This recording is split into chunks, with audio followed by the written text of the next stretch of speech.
Welcome to History Adventuring. This is episode number 164. I'm Brad Hall, and today we're looking at thoroughly modern Phoenix from 1870 to today. Since I collect and share old photos of Phoenix, Arizona, a lot of people jump to the conclusion that I'm pining away for the old days, when times were simple, etc., etc. But I'm not. I'm time traveling, and I enjoy seeing the new, just like this QT that I've been watching under construction here in Peoria, a suburb of Phoenix. And at the risk of sounding like a commercial for Quick Trip, this place will have wide, safe places for cars and people. Parking spots will be clearly marked, and there will be no need for people to puzzle which way to go or where to park. It will be thoroughly modern, and even someone like me, who uses pedal power, will find it easy to use. And I never tire of enjoying the modern, because I've seen what happens when cities try to squeeze modern life into antique places. It's awful, and I'll start with where I grew up, in Minneapolis.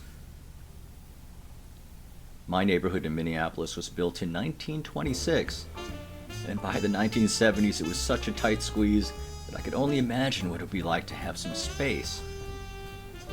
The tiny garage that was squeezed into the alley behind our house was definitely an afterthought, as was the second toilet that my dad put in the basement. There were 6 people, 2 adults and 4 kids, living in that tiny house, and I often wondered if people were smaller in the 1920s. We just squeezed past each other the best we could. I can tell you about Los Angeles, but I think you already know. My apartment complex, which must have been fine when it was built decades earlier, was absolutely jammed. There was only 1 parking spot per apartment, and the only person who lived alone in an apartment was me. My immediate neighbors, across the way from me, had no furniture and simply slept in shifts on the floor. I don't remember how many people were there. I'm sure at least 8, but there might have been more. So when I look at old photos, I'm not wishing that things had never changed in Phoenix. I'm imagining being there to see the streets being paved for the first time in 1911, or watching the Black Canyon Freeway being built in the 1960s. And Phoenix will continue to grow, and grow out of its buildings and streets.